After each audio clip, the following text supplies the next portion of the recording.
¿Qué tal? Muy buenas tardes. Ahora sí, bueno, ya me di por vencido. Sé que no puedo transmitirles el discurso de Trump con el audio por debajo para tratar de traducirle simultáneamente para que usted escuche y si no puede leer los subtítulos, tenga la posibilidad de entender lo que está diciendo. Si es que no interpreta el inglés, poder conocer qué es lo que está diciendo el candidato republicano para la presidencia de los Estados Unidos, Donald Trump, pero sí he logrado ponerle los subtítulos en español, así que aquí se los dejo. Donald Trump en New Jersey hoy, y quiero que me hagan sus comentarios a través de cualquiera de las plataformas que a esta hora, por las cuales a esta hora estoy transmitiendo. Aquí le dejo a Donald Trump hace solo unas horas en New Jersey, y espero que todo marche bien con el audio. Thank you very much. Thank you, everybody. Nice to see you. We have a lot of interesting things to talk about, and we have some very specific things. So we'll take our time. We have plenty of time. I think you have plenty of time. I hope you like the weather. It's very nice. Nice place. Nice location. And I do thank you for being here. And we don't have very much heat, so I'd say it's perfect weather for this. Where the rain is not imminent based on the fact that there are no clouds. So it's really nice. It's really nice. And let's go over some big facts and some very substantial truths about where we stand as a country, because we're a failing nation. Espero que lo estén escuchando bien, It's been run for the last 3.5 years. We're a failing nation. People are coming into our country by the millions and millions and millions. We have no idea who they are, where they come from, but we're also a failing economy. Kamala Harris is a radical California liberal who broke the economy, broke the border, and broke the world, frankly. Very destructive to the entire world, because as we go, oftentimes the world goes. She destroys everything she touches. And if she wins, your finances and your country will never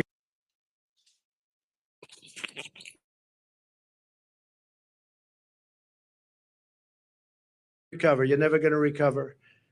A radical left person wants to put price controls all over the place, which will end up driving up your prices, not down your prices. Harris has just declared that tackling inflation will be a day one priority for her. It's going to be day one. But day one, really, for Kamala was 3.5 years ago. Where has she been?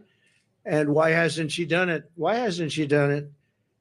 I hear her complaining all the time. She was the border czar, but she didn't do anything. It's the worst border czar in history. There's never been a border czar so bad. She's been unbelievable in terms of her badness to some of our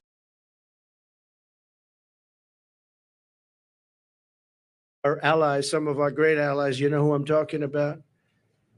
Here is the record of economic calamity that Kamala is desperate for voters to ignore. She cast the tie-breaking votes that caused record inflation. She cast the votes. She's trying to blame Biden, as you know. So it was Biden, but I'm going to do a better job. But it was her.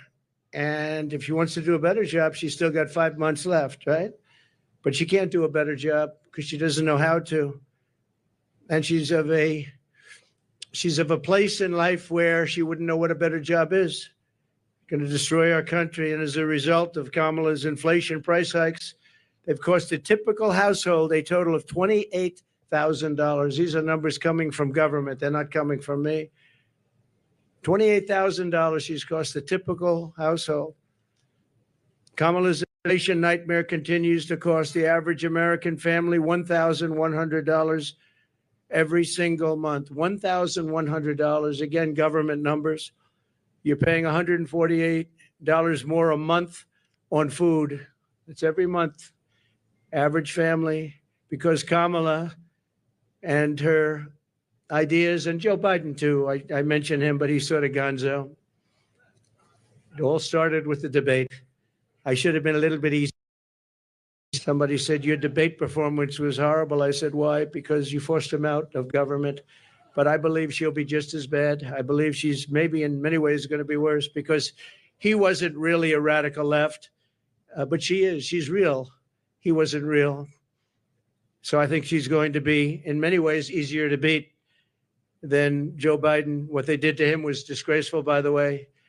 And it really is a threat to democracy. It was a coup by people that wanted him out, and they didn't do not the way they're supposed to do it. $129 more on energy and $241 more.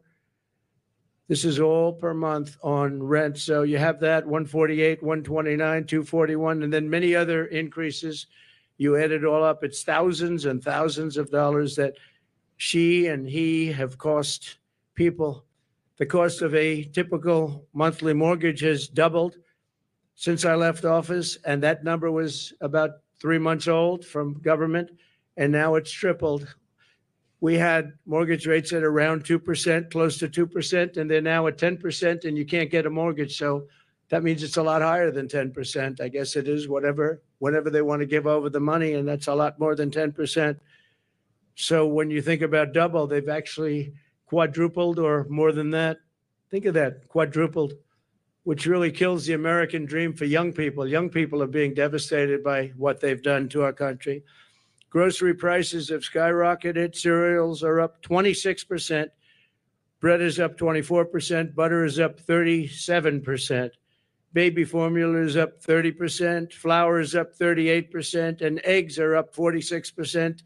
And many items are up at much higher rates than that. Now Kamala is reportedly proposing communist price controls. She wants price controls. And if they worked, I'd go along with it too, but they don't work. They actually have the exact opposite impact and effect. But it leads to food shortages, rationing, hunger, dramatically more inflation. Their Inflation Reduction Act, by the way, was a disaster. It's what caused the inflation. Their Inflation Reduction Act was a con job. They actually admitted that it wasn't really for inflation that they did it. They don't know why they did it, but they named it the Inflation Reduction Act, which was a very nice name. Got approved based on that. Unfortunately, people didn't understand it. I understood it. I said that's going to cause tremendous inflation, and it did, among other things like energy. She's running on the Maduro plan. We call it the Maduro plan, like something straight out of Venezuela or the Soviet Union. This announcement is an admission that her economic policies have totally failed and caused really a catastrophe for our country. And beyond that, a catastrophe in the world. A little bit unrelated, but not totally unrelated. We have wars breaking out in the Middle East. We have the horrible war going on with Ukraine and Russia. All these things would have never happened if I was president, would have never, ever happened. And they didn't happen. Since Harris took office, car insurance is up 55%, and they just announced it's going to be substantially higher than that within the next week. They expect big increases in car insurance. It's out of control, and insurance generally. Thanks to Kamala's war on American energy, electricity prices are up 32%. Gasoline prices are up 50% and going higher. Meanwhile, real incomes are down by over $2,000 a year. So the incomes for people are down $2,000 on average a year, government numbers. The typical American has seen a 4% pay cut under Kamala and Biden. Crooked Joe Biden. Credit card debt has exploded by 50% under Harris to a record high. It's now at a record high. It's never been anywhere close. Since March, and by the way, people are going to have to start paying that, and it's not going to be a pretty sight for the next period of time. It could be a substantial time. Since March of 2022, the average middle-class household has lost $33,000 in wealth. How about that? $33,000. That's average. In July alone, 350,000 people were added to the unemployment rolls. It's a lot of people. 350,000 people added to the unemployment rolls. And think of that. That's in 1 month. That's in July.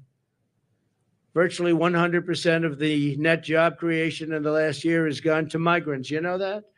Most of the job creation has gone to migrants.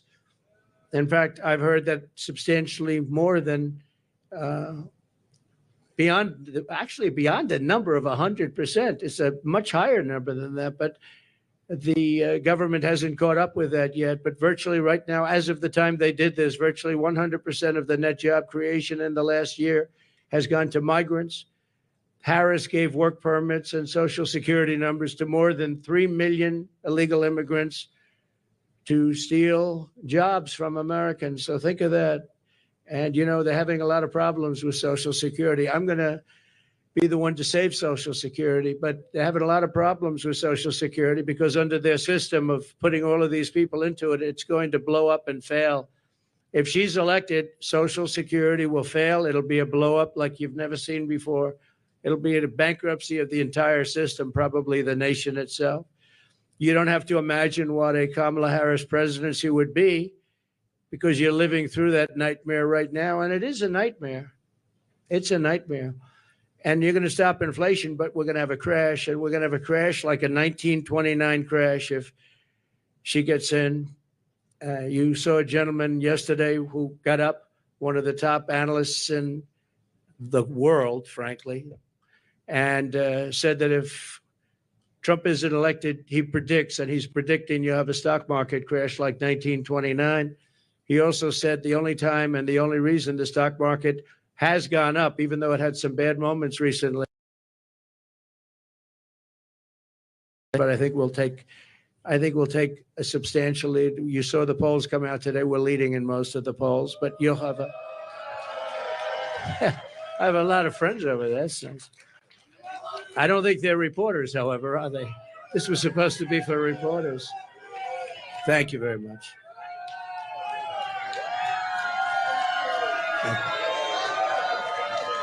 Thank you very much.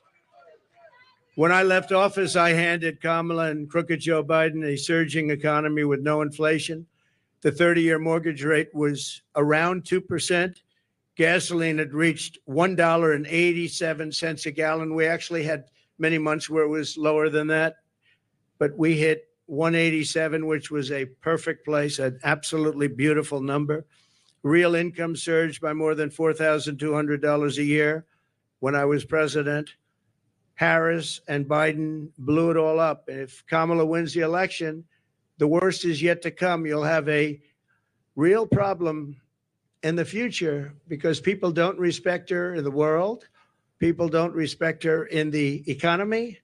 Economists are laughing. They can't even believe this is happening to our country. And she wants to change a free enterprise type country into a communist type country. That's what she knows. She's considered far more radical than Bernie Sanders. That's all you have to know, far more radical. And she picked somebody that's far more radical than Bernie Sanders. He approved a bill recently, tampons in boys' bathrooms. He wants tampons in boys' bathrooms. It's terrible. It's terrible. But that's the person that she picked. Surprising pick to me. I was shocked. He's also got one of the worst run states. Many people are leaving the state, sixth most. And from her state, she destroyed, as the attorney general, she destroyed California along with Gavin Newsom.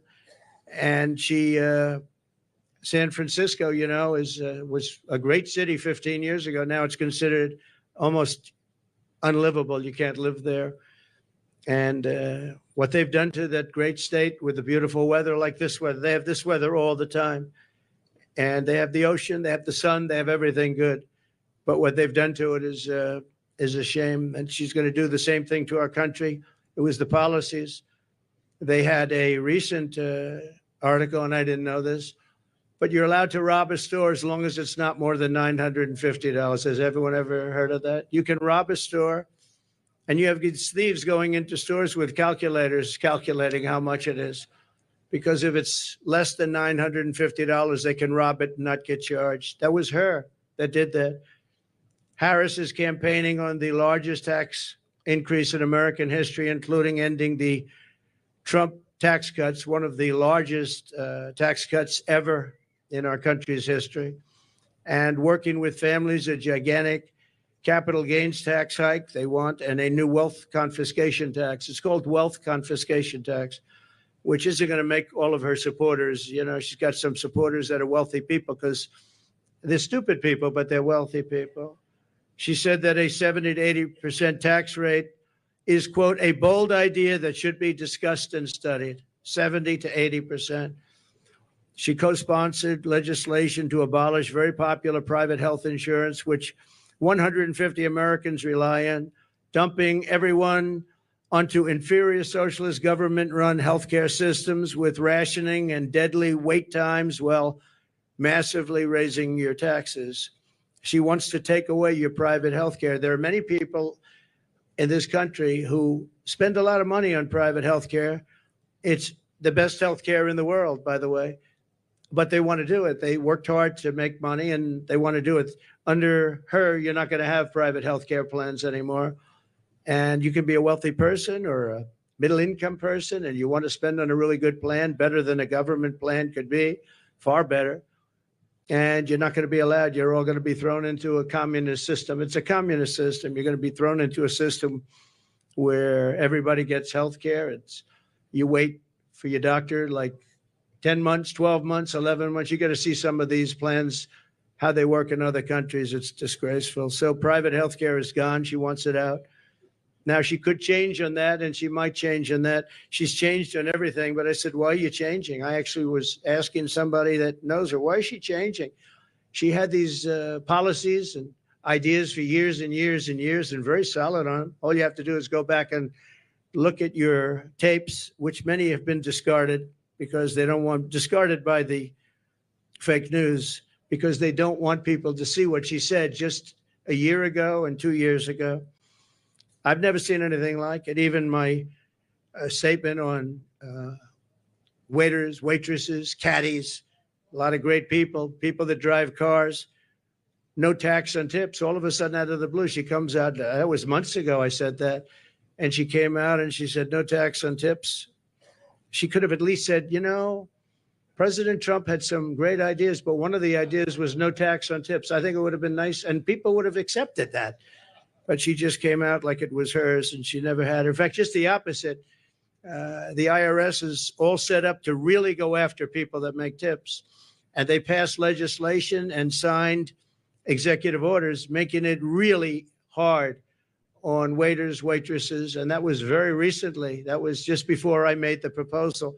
They were really going after people. So they're lying when they say that, you know, this is what they want to do, because their legislation, which everyone knows, and their executive orders were extremely tough. They also put 88,000 new IRS agents in that can go and harass everybody. She wants to close dozens of existing power plants, causing rollbacks of power in our country. You're going to have brownouts, blackouts, the likes of which you've never seen, and plunging millions and millions of people into poverty. That's going to put them into poverty, and they're not going to have heat. They're not going to have air conditioning. She wants to close dozens of existing power plants. So maybe she'll change that too. But she's got a lot to change. Almost everything she's ever said, she's got to change.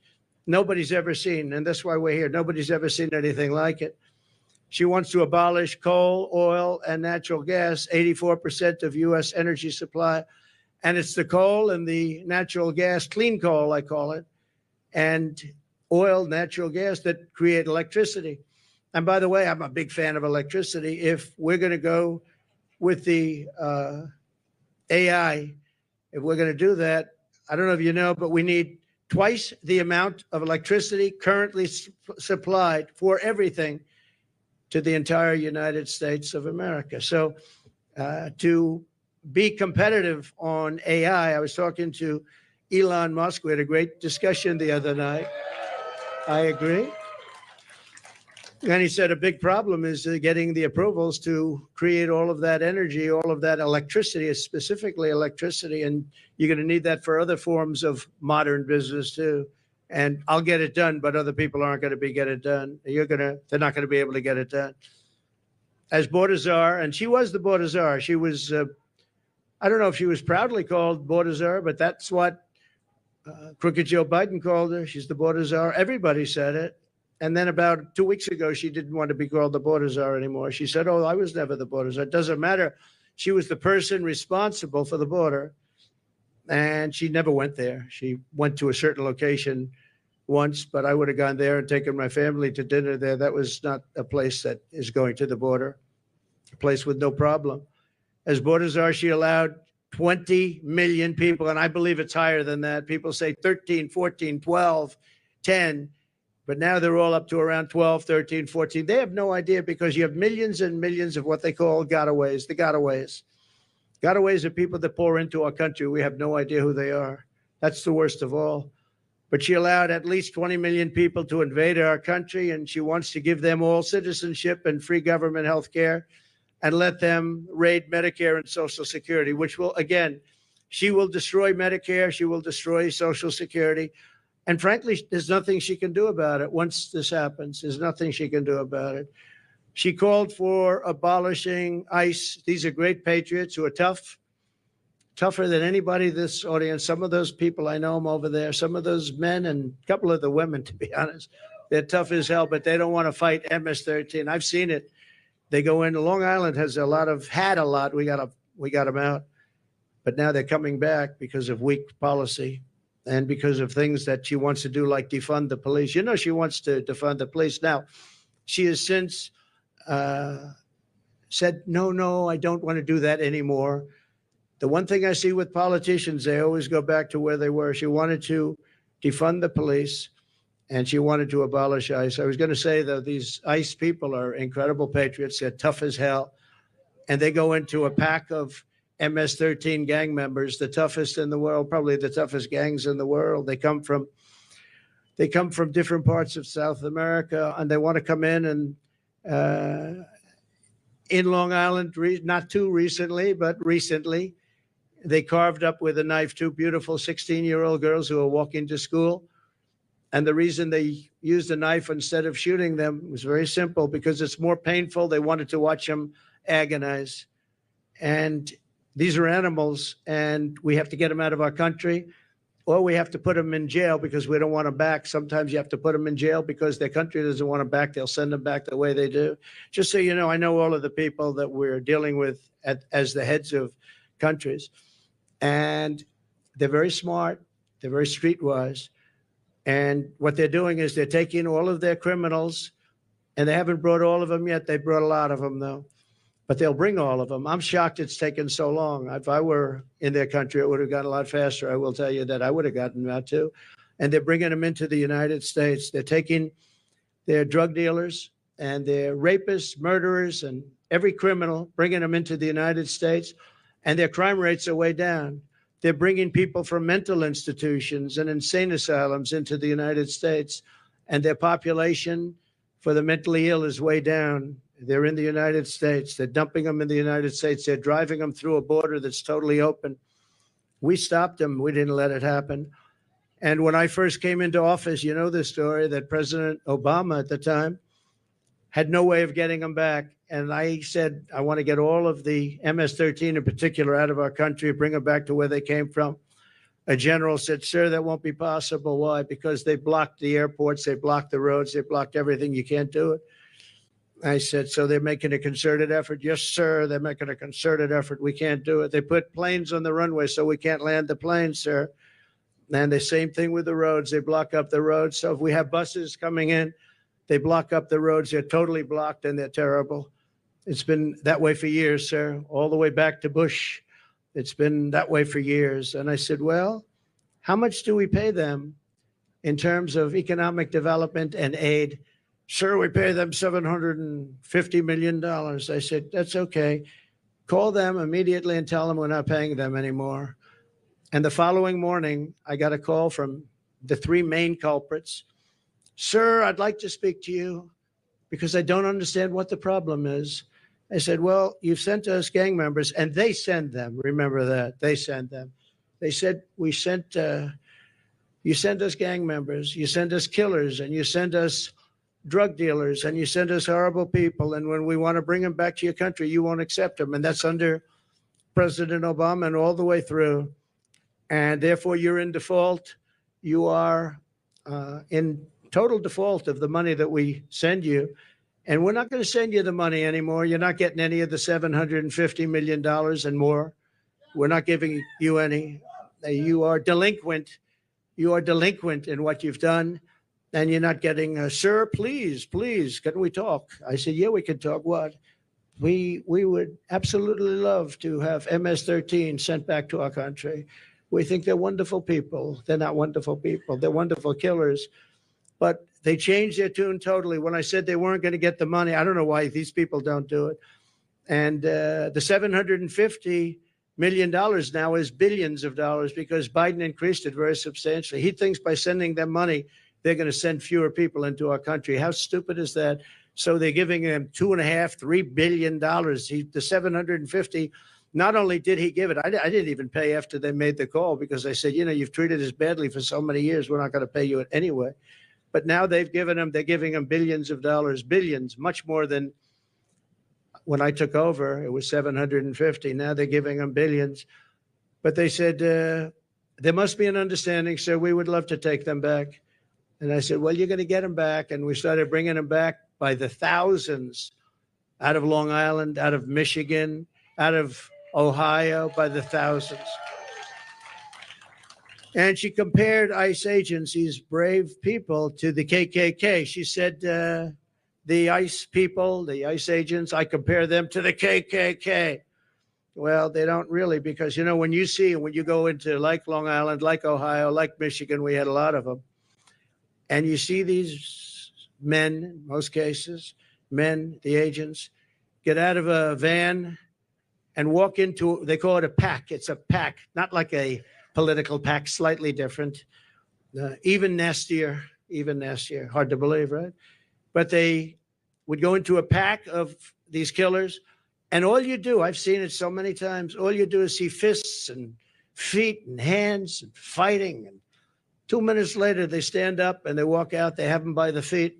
They walk them out, or they drag them out, mostly drag them out, put them in paddy wagons, and they bring them back to their country. They take them back to the country, and the country is open arms now, open arms.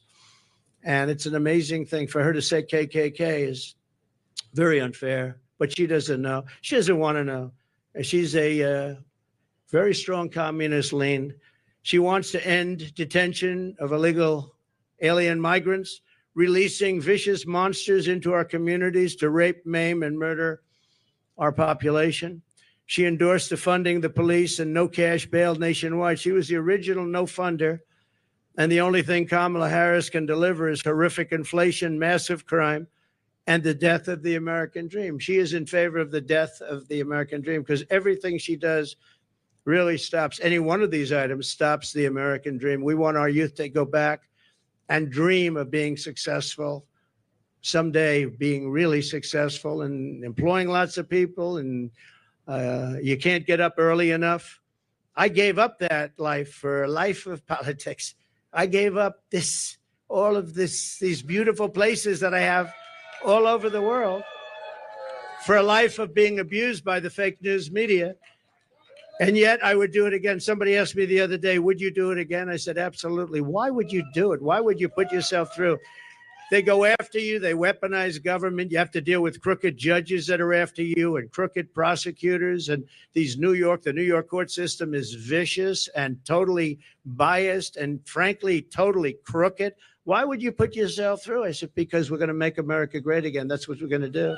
And it's very important. So when I win, I will immediately bring prices down. Starting on day one, we will end Kamala's war on American energy, and we will drill, baby drill. We're going to drill, baby drill. That's going to bring down prices of everything because energy brought it up. When they went away from my policy, they quickly went back to it, but by that time it was too late. They lost control.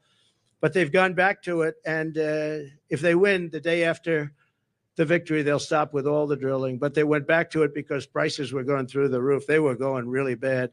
And that's what caused our inflation, and that's what destroyed the lives of many Americans. Going to reduce energy and electricity prices. I will, by at least half within a 12-month period. We'll be able to reduce prices between regulation and having a tremendous supply, which we have. I always say we have more liquid gold under our feet, more than any other nation anywhere in the world, including Saudi Arabia and including Russia. We're going to terminate the Green New Scam. It's called the Green New Deal. It's a scam. And rescind all unspent funds. We're going to rescind that and pay off debt. And we're going to reduce debt. We took almost $10 trillion for nonsense, for absolute nonsense. We'll do bridges, we'll do roads, we'll do things that we need, but we're not going to be spending it or wasting it stupidly and have China laugh at us. I remember when just a short while ago, Kerry goes, hops in his private plane, flies to China to talk about the energy prices and the energy situation in China with President Xi, who I know very well. Had a very good relationship until COVID came in, but that was a fence too far. But we had a great relationship, and Kerry would go up there and he'd leave so happy. But they don't do anything. They just talk. They said, "Oh yeah, we're going to do that. Oh, as soon as we get to it." In the meantime, they're building a coal plant every week. But now I hear it's 2 coal plants a week, and we're dying for energy. We don't have energy, and they're getting set for the AI because they're going to create so much electricity. And we're not going to be able to do it, but you'll do it if I have it, because that's an emergency. We have to be able to compete with China and other countries that are able to create new energy if they want to, and they're going to want to, and they do want to. But they're building at least 1 coal plant a week. Germany, as you know, went a little bit like us, and that was the end of Angela because their whole economy crashed. And their new government is building coal plants all over the place. They're building brand new coal plants, nuclear plants, and other things because Germany was going to fail. So why are we following these countries that tried it and failed? And they're smart countries. They tried it, they failed. Why are we doing this? Why aren't we creating great energy plants, great sources of energy, instead of playing this game with wind that is ruining everything, killing all your birds, destroying the fields, all these gorgeous fields? You got windmills all over the place, and you have birds. You want to see a bird cemetery? Just go under a windmill. You see thousands of birds dead. The bald eagle, if you kill an eagle, they put you in jail for years. And yet these windmills knock them out like nothing, and nothing happens to the people. No, it's a green scam. It's a shame. Look, I'm all for clean energy. I want clean water. I want clean air. But you can't destroy your country over it. You just can't do that. We want to stop wasteful spending and big government special interest giveaways. You have giveaways. You have some of these people that are giving. Look, they're not giving millions and millions of dollars to politicians because they like their policy. They're giving it because they made deals. They're going to take over lots of different things in our country. They're going to build windmills as an example. They're going to build big solar fields that take up half the desert. Massive solar fields. And I'm a big fan of solar, but it can't fire our plants. It's not going to fire our plants. Fire up those plants. We got to get them going. And the only thing that can do that is fossil fuel right now. And the only thing that can make electricity, which we all want, is right now fossil fuel and nuclear. And nuclear has its place, a very big place in our country, very big place. China is going with nuclear. France has been going with nuclear for many years. We want to end the Biden-Harris electrical vehicle mandate. We have to get rid of the electric vehicle mandate. And look, Elon endorsed me strongly, most powerful endorsement. He said it 3 or 4 times the other night during our little chat, but a chat that was very well listened to and attended. We know that, right? He broke every single record, I think, in history. And he's a great guy. But I told him, I said, I have one problem.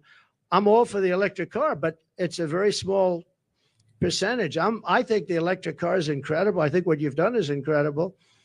But some people are going to want gasoline propelled cars. They're going to want hybrids. They're going to want other types of cars. And Elon, they're going to have to do that. And he understands that fully. And I think he was amazed by this electric vehicle mandate. They want it for trucks too. If you do it for trucks, you're not going to have any. You talk about a supply chain problem. A truck going from New York to Los Angeles, if it's electric, will have to stop 6 times for long periods of time. If you have diesel fuel, it goes all the way, and you can even come a piece of the way back before you have to reload. And with diesel, the truck gets lighter because you're using up the fuel. With the electric, it stays at a heavy weight. An electric truck is 2.5 times heavier than what we would call our traditional trucks. And a man from a company said to me, sir, I've been buying trucks for 50 years. I've been buying them, and every single year they got better and bigger and stronger. and more powerful and more efficient, more fuel efficient. And now we build apartments in the truck, sir, and you would be proud to stay in those apartments. And then I say, I don't know if I would, but I know exactly what he meant. Those big, he said, it's incredible, the trucks. I said, who builds the best truck? He didn't tell me. He said, they all do. You have 4 companies, 5 companies. They all do, sir. They build great ones. He said, but for 50 years, they got better. Every year, I started off with 1 truck. I said, how many trucks do you have now? 27,000. I said, 27,000, and all big ones. He's the biggest. This is the biggest. He said, for 50 years I've been buying, and every single year they got better, more efficient, stronger. He said, if they make us buy electric trucks, we will go back 70 years because the truck is worse than the one we had 50 years ago. And he said, I won't partake in it. They want the truckers, the trucking industry to do that. One other thing, the truck is heavier and the battery is much larger than the tanks. And the battery would take up about half of the payload. Think of that. But just as importantly, the battery and all that goes into electric is much heavier. The truck it weighs 2.5 times more than a normal truck fired up by diesel. And he said, if that's the case, sir, you would have to rebuild every single bridge and road in America because the weight is so enormous.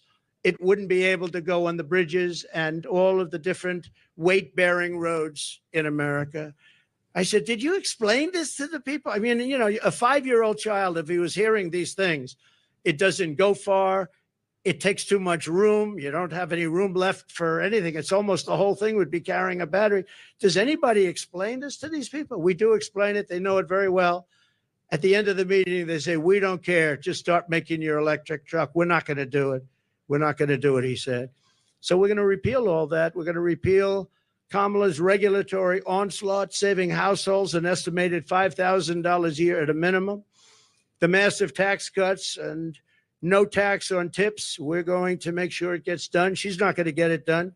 She didn't hear about it until I said it. And then she went out and she went and did it. And the other thing, no tax on Social Security. We're not going to have seniors who have been decimated by inflation pay tax on Social Security, and we'll get through it through growth. We have tremendous growth potential in this country, but not with these people running it, because all they're going to do is take away, and they want to take away your growth and your growth potential. Again, I say it all the time, we're a nation in decline. We're a failing nation. Right now, we're a failing nation, and we're going to soon be a great nation again. That's going to happen. Another thing we're going to do, having to do with a lot of reasons, a lot of things, and the economy in particular, we're going to seal the border. We're going to stop the invasion. We're going to send the illegal aliens back home. We're going to bring down the cost of health care and housing. We're going to make sure that Social Security is not going to be increased in terms of years where people have to wait much longer. I mean, we have an obligation to take care of these people. And just so you know, I didn't do it in 4 years. I never even thought about doing it in 4 years. And they probably don't want to do it, but they're going to have no chance. They're going to have no choice, because a lot of the people that are coming in are being signed into Medicare. They're being signed into Social Security, and it's just going to explode. And it's going to happen very fast, and it's going to be very ugly. It's not going to happen with us. We're going to open up tracts of federal land for housing construction. We desperately need housing for people who can't afford what's going on now. And when we open it up and we take off some of the restrictions and regulations, you know, in California, 50% the cost of a house is regulations. They have to adhere to regulations that bring the cost of the house up by 50%. We're going to bring back our supply chains to stop costly supply chain disruptions. We have tremendous disruptions. I have it all the time, and I think you do too. We order things, and I keep saying, well, when's it getting here? Sir, there's a supply chain disruption. And I mean, you end up getting stuff like 3 months late now. I don't know, all these geniuses over here, I think we can say that. I'm not sure that you're necessarily as much into it, but they are. And I will say that very often, we have problems with supply chains where I'm waiting for things for weeks and weeks. And I say, by the way, whatever happened to it? Supply chain, sir, it's not coming in. And it's a terrible thing. Nobody ever thought a thing like that would happen to our country. We're going to restore peace and stability all throughout the world. And you all know Viktor Orban. He's the prime minister of Hungary and a very tough man. He's a good man, but he's a tough man. And they asked him, what do we need to stop all of the wars with Israel? What do we need to stop the wars in Russia and Ukraine and all the other wars that are starting? He said, when President Trump was here, we had no wars. We didn't have Russia lining up at the borders to go and attack Ukraine. We would have never had Hamas because Hamas had no money, because Iran had no money. I said to China and everybody else, if you buy from Iran, you can't do business in the United States. And I'm not looking to be bad to Iran. We're going to be friendly, I hope, with Iran. Maybe, but maybe not. But we're going to be friendly. I hope we're going to be friendly. But they can't have a nuclear weapon. They can't have a nuclear weapon. And we were all set to make sure that they don't have a nuclear weapon, because once they do, it's a whole different world. It's a whole different negotiation. But Viktor Orban said, if you put Trump in, nothing's going to happen. Everyone's going to be peaceful, because they were afraid of Trump. Now, I don't like saying that I said that. I would say maybe they respected Trump. But he said they were afraid of Trump. They didn't know where he was coming from, and they were really afraid of him. They're not afraid of these people. And being afraid isn't so bad, but I would say more importantly, they respected me. But he didn't use that word. He said they were afraid of Trump. And we would have not had any problems with China and Taiwan. We wouldn't have had any problems with Ukraine and Russia. We wouldn't have any problems with anything. But we will stop inflation. We will make America affordable again. And we're going to bring back the American dream. We have all these young people that are coming out of schools, colleges, everything else, and they're not going to have the American dream. They don't even think about the American dream. Right now, they just think about survival. And I just want to end by saying we have tremendous potential in this country. We can do amazing things, and we can do them fast. We have to get the criminals out. We have to get them out immediately and fast and tough. We're going to rely on our local police. Our local police law enforcement has been so incredible. And they know. Somebody said, how will you get them out? How will you know? The local police know the name and serial number and middle name and last name and where they come from of every single bad guy that's come into our country. And we're going to rely on local police, and we're going to make sure that they have immunity from prosecution, because frankly, our police are treated horribly. They're not allowed to do their job. You know that better than anybody. They're not allowed to do their job. If they were allowed to do their job, we wouldn't have cities that have crime rates. You look at Chicago. On the 4th of July weekend in Chicago, think of this, 117 people were shot and 17 died. Afghanistan isn't anything like that. And speaking of Afghanistan, the single most embarrassing day in the history of our country. And yesterday I saw they gave $85 billion worth of brand new military equipment that I rebuilt the military. So this was equipment that to a large extent I bought, but brand new. And they had a parade yesterday, a beautiful parade. We were going to get out with dignity and strength. We were there for 21 years, and we were going to keep Bagram because it's 1 hour away. Bagram is this massive Air Force base that I visited. It's a massive base. And we were going to keep it because it's 1 hour, not because of Afghanistan, but because it's 1 hour away from where China makes its nuclear weapons. And they were showing it off yesterday. But the fact is that China now controls Bagram. China, can you imagine that? And we left. We were going to stay there. We were going to keep it. We were going to get out with dignity, strength. We were going to take our soldiers out last, not first. We took our soldiers out first. I dealt with Abdul, and he's still the leader. Strong man, smart man. But he understood that if he did anything, because we were losing a lot of people to the snipers, and under Obama, it was terrible. It was brutal. They'd be walking around and just get shot. And that was the end of them. Our people and other people too, civilians. And I let him know that if you do that, we're going to hit you so hard like you've never been hit before.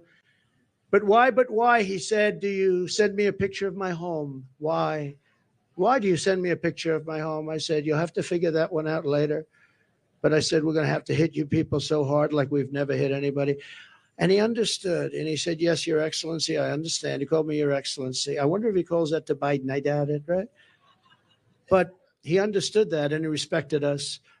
And for 18 months, not one American soldier was killed. not one. And then I left because of an election where I got millions of more votes than we did in 2016. We got millions of more, from 10 to 12 million votes more. Think of that. No president has ever gone with that kind of an election uptick. Usually a president will get less. President Obama got less, much less his second time, but he won.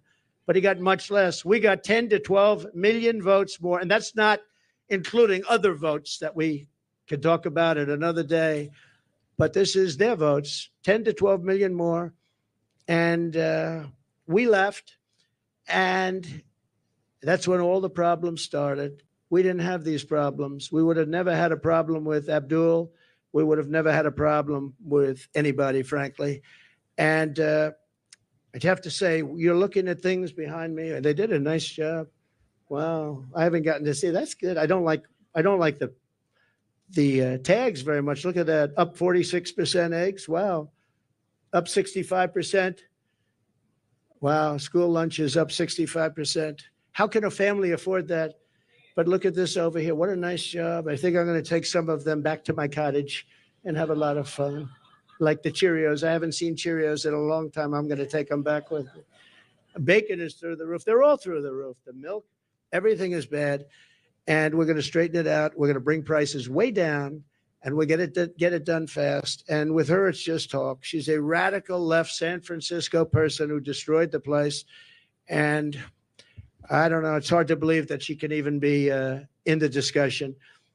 They had a group of 12 people that she was considering, and they put her name in there, and they marked them, who were the best and who were the worst. And she was actually rated the worst of the 12. They had 12 plus her, 13 people, and they rated her the worst. Now, 6 weeks ago, she was considered to be a failed vice president and a failed administration, a disaster. And now all of these people are talking about her like she's Margaret Thatcher, liberal version. She's not smart. I don't believe she loves our country. And we cannot have our country destroyed, because once that happens, it'll never be able to come back. Okay? If you'd like, we can ask a few questions. It's been reported that you recently spoke with Prime Minister Netanyahu, maybe as recently as yesterday.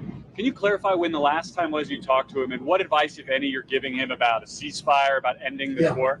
The last time I saw him was at Mar-a-Lago, and he came with his wife and a large group of people. And we had a very good relationship with him and with Israel. Again, this would never have happened. October 7th would have never happened, would have never, ever happened. And he asked for the meeting. We had the meeting. It was about 2 hours, 2.5 hours long. And I expect I might be talking to him, but I haven't since then. No. Did you encourage him not to take a ceasefire deal? Did you give him any advice about ending the war? He knows what he's doing. I did encourage him to get this over with. You want to get it over with. It has to get over with fast. But have victory, get your victory, and get it over with. It has to stop. The killing has to stop. Yes, please. Thank you, President Trump. You've spoken very passionately about how God saved your life. And I'm wondering, have you put much thought into why God saved your life? As in, for what purpose has he been shielding and protecting you? So I don't know if you heard the question. You've spoken about God saving your life. That I've spoken passionately about it. And something happened, because that was a miracle. I never looked that way. The audience was massive, and it was in front of me. I never have that particular graph. That was a graph on, as you all know now, that it's very, I think everyone knows it very well, but it showed the great numbers on illegal immigration. It was the lowest point we've ever had. And it was one that I use less than 20% of the time. It's always at the end of the speech, not at the beginning of the speech. And it's always on the left side, not the right side. And yet, for some reason, I called it. It's not on a teleprompter. I do things largely without a teleprompter, frankly, because it's hard to hold an audience if you're going to go for an hour and a half or 2 hours reading a script. And I just talked about it, and I moved to my right, turned sharply to my right, ping. And if I didn't do that, I'm not here with you. So, yeah, God has something to do with it. It's a miracle, and God had something to do with it. And maybe it's we want to save the world. This world is going down. This world is going down. So it could be. But I believe that. I believe that my sons are very good shooters. They're like scratch golfers, better, relatively speaking, with shooters, great shooters. And Eric and Don both told me from 130 yards. I said, well, that's pretty far away, isn't it? They said, no, that's like a 1-foot putt with, weapons like the one being used. Plus, he was a good shooter. This guy was a good shooter. He went to the range and shot a lot, and he was supposed to be a pretty good shooter. They said a bad shooter would hit the target almost 100% of the time.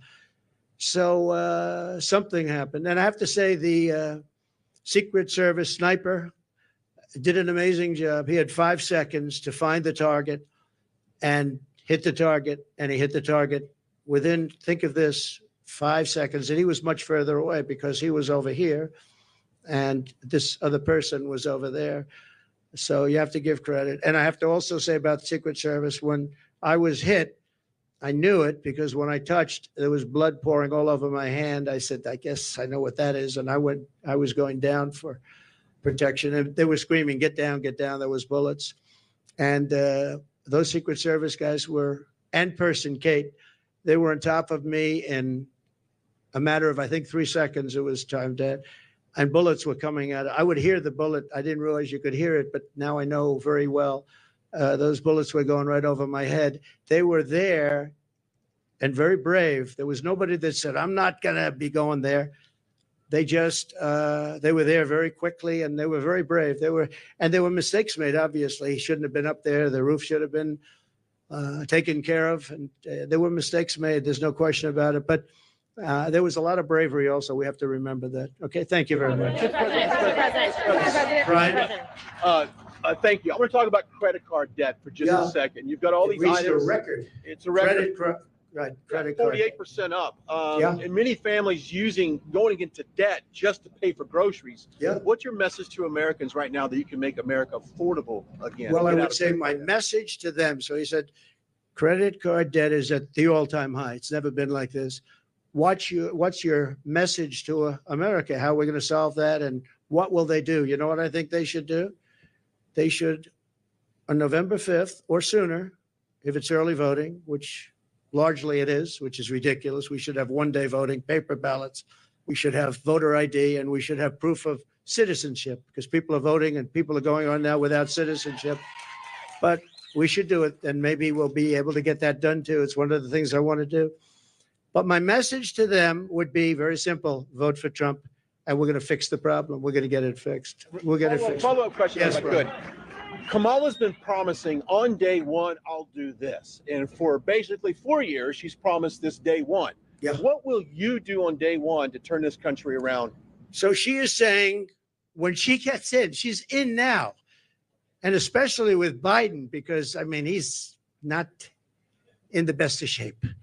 But you know what? She's in there now. She can do anything she wants. And she's still saying, if you elect me, I'll do this, I'll do. Why didn't she do it? Here's my one question. It's the easiest question, because she complains about everything. Why didn't she do it? That's all I ask.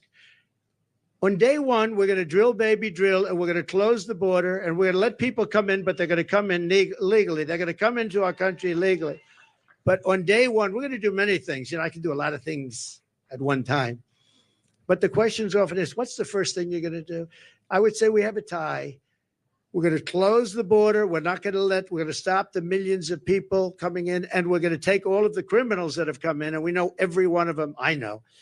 And the local police know better than anybody else. They're going to work with us. I've spoken to a lot of the sheriffs, every police, virtually every law enforcement group in America has endorsed Trump. I don't think anybody's endorsed Kamala. Not one. I don't think anybody's endorsed him. And you know that better than anybody. In Florida, all over California, they've endorsed me. We have the relationship I have with law enforcement. And these are great people, and people that we have to really cherish and respect and let them do their job and protect them. And you'll always have a bad apple in everything. You have bad apples as reporters. That I can tell you many. I'd say about 80%. But you're always going to have bad apples. But you have very, very few when you look at it. Very, very few. You have to let them do their job. You have to protect them. But basically, we're going to drill, baby, drill. We're going to get the energy prices down almost immediately, and we're going to close the border, and we're going to get the crooked ones out, the bad ones out.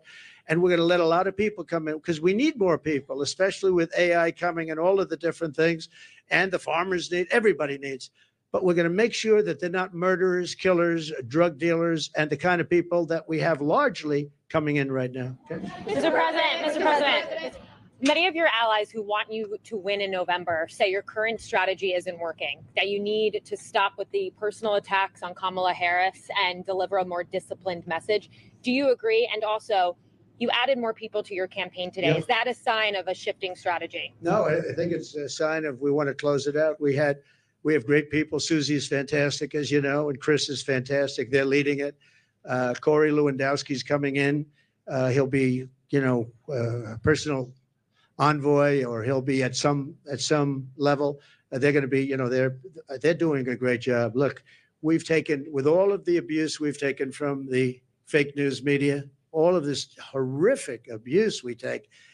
And all I want to do is make the country good. All I want to do is have strong borders and good education. We want to have choice for education. So important, so many different things.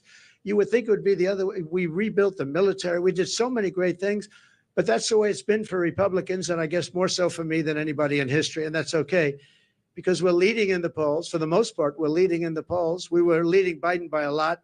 We're leading now, but I think when she's exposed, I think we're going to beat her by a lot more than we would have beaten Biden by, because he had a little group of people that have been voting for him for a long time. She doesn't have that. People don't know who she is. As far as the personal attacks, her because of what she's done to the country, I'm very angry at her that she'd weaponized the justice system against me and other people. Very angry at her. I think I'm entitled to personal attacks. I don't have a lot of respect for her. I don't have a lot of respect for her intelligence. And I think she'll be a terrible president. And I think it's very important that we win. And whether the personal attacks are good, bad, I mean, she certainly attacks me personally. She actually called me weird. He's weird. It was just a soundbite. And she called JD and I weird. He's not weird. He was a great student at Yale. He went to Ohio State, graduated in 2 years, at the top of his class, and all of these different things. And we have this guy that's running a very failed state, who's had a terrible career. I mean, you have him saying they're weird. No, he's a weird guy. And she's weird in her policy. Who wouldn't want to have strong borders? Who doesn't want to have lower taxes? All my life I've watched as politicians campaigned, and I've always been on, for the most part, on the other side, on the side that these people are on. And they always talked about, we're going to reduce taxes. This is the only campaign I've ever heard where they're saying, we're going to increase your taxes. And then people say they're going to vote for him. I don't know. So I don't think so. I don't think people know who she is yet. Because really people didn't know. You can ask the man on the street. I saw it on one of the shows today. They asked the man on the street, what's the last name of Kamala? Nobody knew. It's Harris. Nobody knew the last name. I don't even use it because nobody knows who I'm talking about. People don't know who she is. She's a radical left socialist. But beyond that, I mean, she's way beyond socialism, who's going to destroy our country. And when they find out, I think you're going to see something. But right now, even not knowing her, and with all of like the cover of Time magazine, they didn't put a picture. They got a great artist to do with it. What was that all about? What was that all about? The whole thing is crazy. I just want to win for the country. Some people say, oh, why don't you be nice? But they're not nice to me. They want to put me in prison, just so you understand. They tell me I should be nice.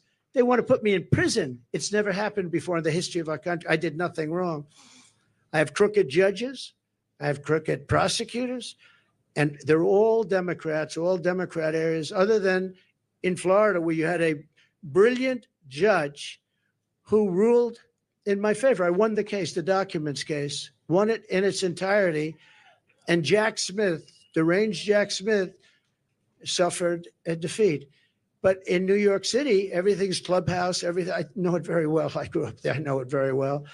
And we have a very crooked system. And it's one of the reasons that New York is dying. Nobody wants to come in. No companies want to come in because the courtroom system is so corrupt, both at a federal level and at a state level and a city level. And they put you into an area where you have 3% Republican vote. It's all a rigged deal, just like Fani, F-A-N-I, Fani, with her boyfriend. And I think that's been discredited too. They've been discredited. But think of it. They don't want me to be a little bit nasty. They want to put me in prison. They want to put me. It's never happened before in the history of our country. It's happened in third world countries, but it's never happened here. And they're in danger because you create a precedent for doing that. And once that happens, that's a really bad thing. You know, in the years before, and I've said this a few times, not too much, but with Hillary, she was subpoenaed by Congress to give everything she's got. And she burned it. She acid washed it. Bleach bit, they call it. She totally scrubbed it. And then they broke everything with hammers, with fire. They burned it. And then she said, I don't have anything. Well, it turned out that she had a lot to give. And everybody said, lock her up, lock her up. And I used to go easy, just easy, easy. Then we won. And I said, wouldn't it be terrible? And you know, I lose. Some people are upset when I did this, but you have to look at it maybe differently now. I say, wouldn't it be terrible to put the wife of the president, former president of the United States, into a prison? Now think of that. Hillary Clinton, she was Secretary of State. She was the wife of a president of the United States who used to be a friend of mine before I ran for politics. He was a friend of mine. He used to play my golf course all the time. I have a great golf course right next to their home in Westchester. He used to be there all the time. It was his favorite course. But you know what? I could have done that very easily. She was so guilty. And I said to my people, wouldn't it be terrible to put, I don't know, wouldn't it be terrible to take, and we won the election, wouldn't it be terrible to take a former Secretary of State who was the wife of the President of the United States and put her into a prison? But that's what they want to do with me. And I did nothing wrong. It's all crooked politics and really crooked judges. You know, I have a gag order. Do you know I can't even talk about it right now? Do you know that I have a judge who has a gag order? He doesn't want me to talk. And the reason he doesn't want me to talk is because what I say is so devastating and so horrible for him. But think of it. I have a gag order. There's never been a politician in history. I mean, probably for any politician for a city council office. I'm the leading candidate to be president. I won virtually unanimously. You know, I beat everybody. It was the quickest primary in history. There's never been one that was done so early. I had people that were very talented people, and I beat them by 45, 50, 60, 70, 80 points. There was never a close race. Nobody was even close. Good talent. They weren't close. And I'm running against the Democrats. So it's a two-party system, whether we like it or not. Republican, I'm the Republican, and I'm leading. But let's say I'm tied, but I'm leading. I believe I'm leading by a lot more than people think. And I believe we'll be leading by a lot more. And I have a judge who put a gag order on me. So when you ask me a question, or when you ask me a question, I can't give you an answer, because if I give the answer, they want to put you in jail. He said, we'll put him in jail if he talks beyond the gag order. And this is in a state where unfortunately, the laws have been very bad, and they haven't been upheld by the appellate divisions generally. Although I have one case where we judge, a certain judge, I won't use names, but the Attorney General case where we won 5 appeals on the same case, the most ever trial. It was a ridiculous, horrible decision where you have a very, very biased voting population and a judge whose hatred of Donald Trump was beyond belief. And we won the case, but he ruled a ridiculous amount of money, civil case. Ruled ridiculous. Now, this is what they're doing is interference with an election. They want to interfere. Look at the one thing they want to sentence right before the election takes place. Let's sentence him, because who's going to vote for him if we sentence him? Let's sentence him right before. No, this is interference with a presidential election at a state level. And it's a state that always goes Democrat. It's interference. And as you know, the Supreme Court ruled recently on immunity, and I'm immune from all of the stuff that they charged me with. But isn't it a terrible thing?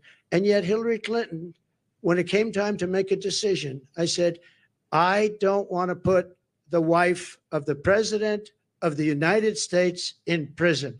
I want the country to come together and to be unified. And here it is a few years later, and these people say, let's put him, why? Because I challenge an election? Because I want to challenge an election or some other reason? It's a really disgraceful thing. It's a shame. And it's a very dangerous thing for both parties, because once they start that ball rolling, once they started rolling, that's a nasty ball. Yes, please.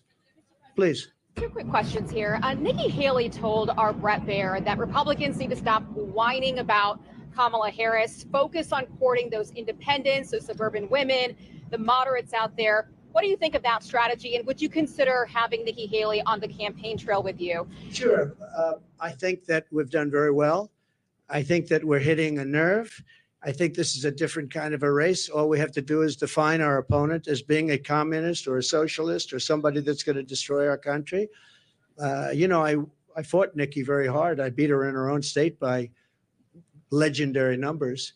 And I get along with her fine. I appreciate that she endorsed me and all of that. No, I think that I think relatively to what they're doing and how radical they are and how in many ways how sick they are, I think I'm doing a very calm campaign. I mean, we're here. There's no shouting.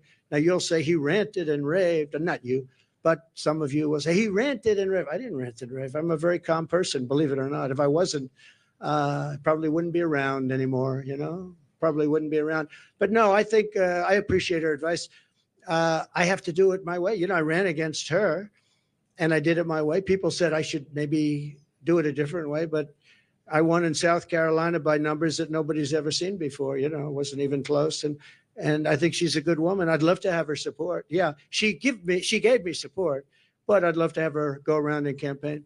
Quick follow-up on the economy. You mentioned this in your remarks. Vice President Kamala Harris wants to put a ban on price gouging. Do you think that the federal government should be responsible for determining food prices? Well, not only responsible, they probably can't do it legally, and that will drive up prices. She wants no fracking. Now, she may go and change that. I think she's already changed it. But she wants to have no fracking. I want no fracking. But for her whole life, she said that. No fracking. Then about, I don't know when, a couple of months ago, all of a sudden when she started looking at polls, remember this, she all of a sudden says fracking. I don't think I won Pennsylvania, and I did much better the second time. I won it in 2016, did much better the second time. I know Pennsylvania very well. I don't think there's any way in hell that somebody that's intelligent living in Pennsylvania is going to vote for somebody that basically will eventually end fracking, end fossil fuel. So whether it's Oklahoma or Texas or Pennsylvania, a big energy state, people don't realize that 350,000 people work in that industry. But maybe more importantly, they don't want to pay $9 a gallon for gasoline. So, no, I think that she's made statements. I don't know how you get out of it. I don't know how you can say for 10 years there'll be no fracking. I mean, we have tapes of her laughing at the stupidity of the question. Of course, I'm not going to allow fracking. And then all of a sudden, a few months ago, she comes out in favor of, oh, yes, I'd allow fracking. I don't think anybody in Pennsylvania will be. I think she's going to do very badly in Pennsylvania. You have to frack. We need the energy, and Pennsylvania needs the jobs, but Pennsylvania needs the energy also. That energy is going to support our new system for AI and all of the other modern things that need massive amounts of electricity and energy, massive. So it's a very good question, actually. But we have to unify as a country. We have to come together, and I think we can. I get that question oftentimes, and I used to think maybe there's no way because, some people want a border, some people don't want a border. Most people do want a border. But there's such a difference in people. But just before COVID coming out, so 3 years, we went a long period of time, and we had an economy going the likes of which no country had ever seen before. I think you would agree. There's never been anything like it. And people were coming together. People were calling me I would call them radical left. but I would say very liberal people, very progressive people. They came to me. We would like to get together. In fact, we worked out criminal justice reform. I was the only one that could have done that. I won criminal justice reform, and I got that for black leaders that came to see me. Criminal justice reform. Obama couldn't do it. Biden wouldn't even try, but nobody could do it. I got that done, and I got conservative votes to get it done. They needed at least 5 very conservative votes. It was very hard to do. I got that done. Our country was coming together, and I can tell you the story of criminal justice reform. When you do that, that means that's a big step. But I was seeing people that were not seeable, that I wouldn't want to see them, and they wouldn't want to see me. And all of a sudden, I was having lunch with people that if I told you who they were, you wouldn't even believe it. Our country was coming together. Success was bringing our country together, and it can be done. Success will bring our country together again. It can be done. It was an amazing phenomenon. And I used to say, I don't know, it's awfully tough to get it together. I've never seen anything like it. Like, for instance, me getting criminal justice reform done. And I did that with Democrats and some very conservative Republicans who said it's very unfair where people are staying in jail for 35, 40 years. And today they wouldn't even be charged with a crime for what they did.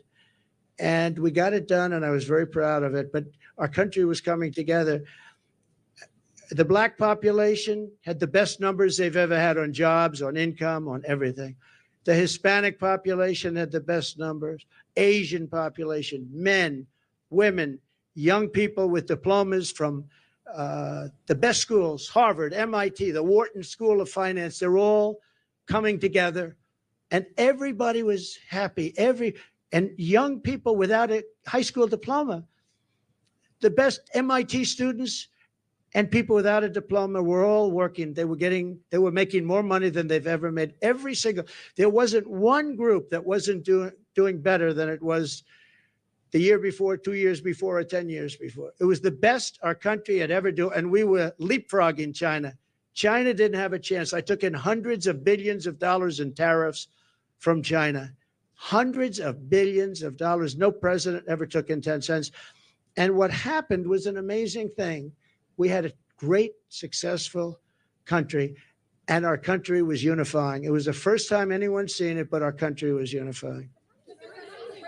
From some of the polling out there, I know you're saying that you're leading in some polling, but there is other polling out there. A Fox News poll out just yesterday has you up by just 1 point. How do you break away? 1 or 2 points, yeah. And Fox News has always been my worst poll, believe it or not. And even Fox News had me up by 1 or 2 points yesterday. Came out, I think, 2 points, 1 point. I also think, I tend to poll low. In some cases, really low. In 2016, I was polling low because people didn't want to say who they're voting for. I don't know if that's supposed to be a good thing or a bad thing, but it is what it is. And we did very well in 2016, and we did much better in 2020, much better, but bad things happened. Through COVID, very bad things happened. So we're not happy about that. Yes, I've seen you around a little bit. So go ahead, please. Mr. President, thank you for giving Thank you. Thank you very much. Thank you. So you talked about how COVID from China was the fence too far. What's your plan for holding China accountable if you get reelected? Well, I want to get along with China. I had a great relationship with President Xi. We made a fantastic trade deal, $50 billion of farm products and manufacturing products they had to buy here, and they were adhering to it. They don't adhere to it anymore because they don't respect Harris or Biden. But as you know, we signed a trade deal with China, and it was actually better than even the USMCA. It was a great trade deal. China had to buy $50 billion, not $15 billion, or not anything else, $50 billion. And it was a great trade deal. I think that that's one of the underrated things. I think we'll have a great relationship with China. I hope we're going to have a great relationship, but it's got to be a fair relationship. China was taking advantage of the country for years, but so was every other country, in all fairness to China. Every single country was taking advantage of the United States. I can't think of one country where we were doing better than them. Japan was taking, Abe was my dear friend, one of the great men, great leader, but all of these countries were, I used to say, who signs these agreements?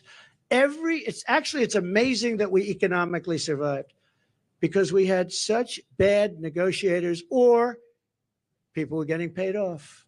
I actually looked at some deals. I'd say nobody could be so stupid to sign a deal that's so one-sided. Whoever made this deal has been paid off.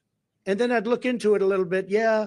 And all of a sudden he's working as an agent for that country 3 years later, 5 years later. Now, we changed a lot of those deals. South Korea, we changed the South Korea deal. We made it from a horrible deal to a good deal. I changed the Japan deal. But I made a great deal with China. They had to buy $50 billion worth. They never bought anything like that. In fact, it was a misunderstanding. When I said the people were negotiating, what number are we talking about? They said 15. I thought they said 50. So when they came back to me, they said, sir, we're all set to get it going.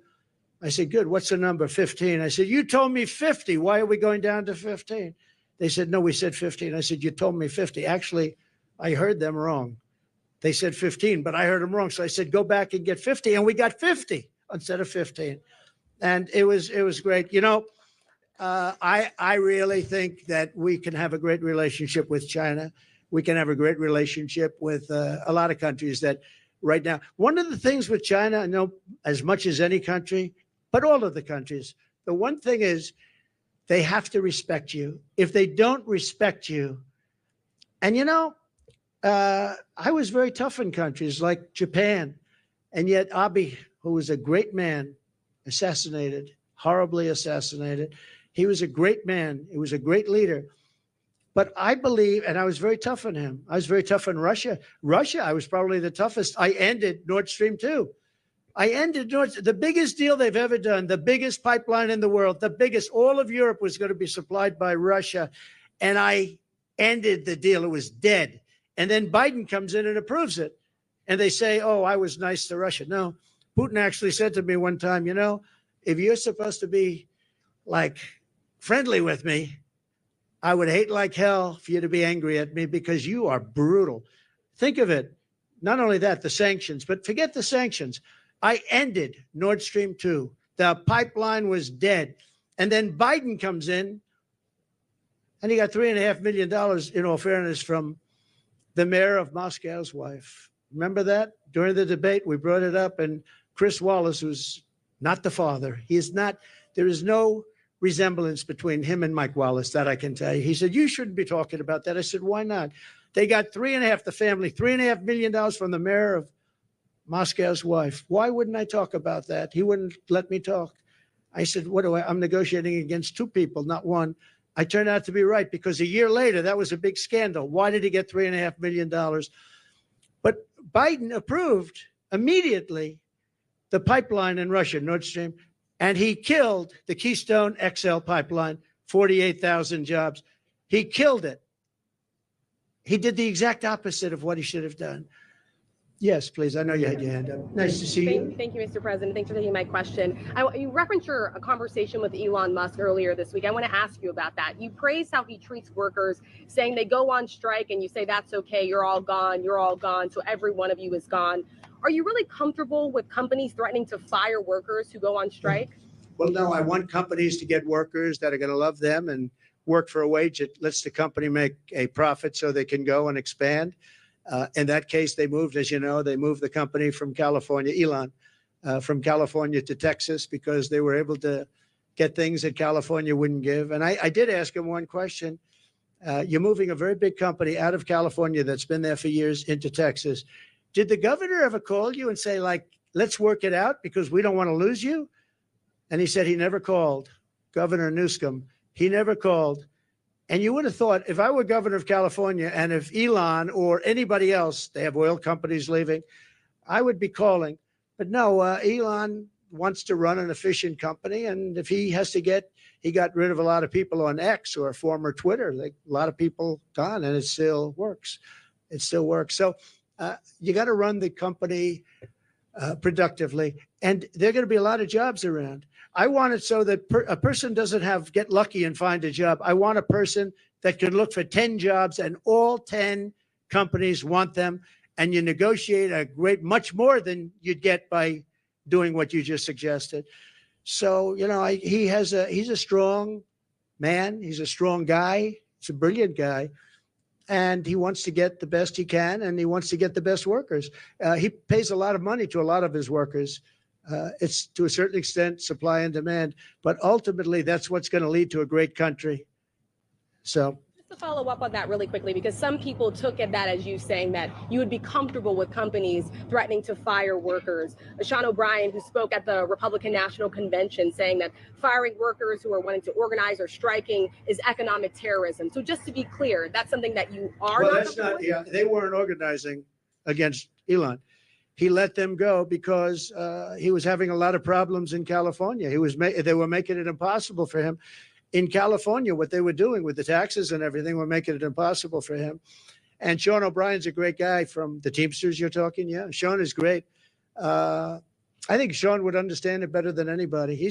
Don't forget, the unions are really threatened by what's coming in, by these millions and millions of people coming in. Sean O'Brien understands that. The black population is absolutely threatened. The Hispanic population is absolutely threatened.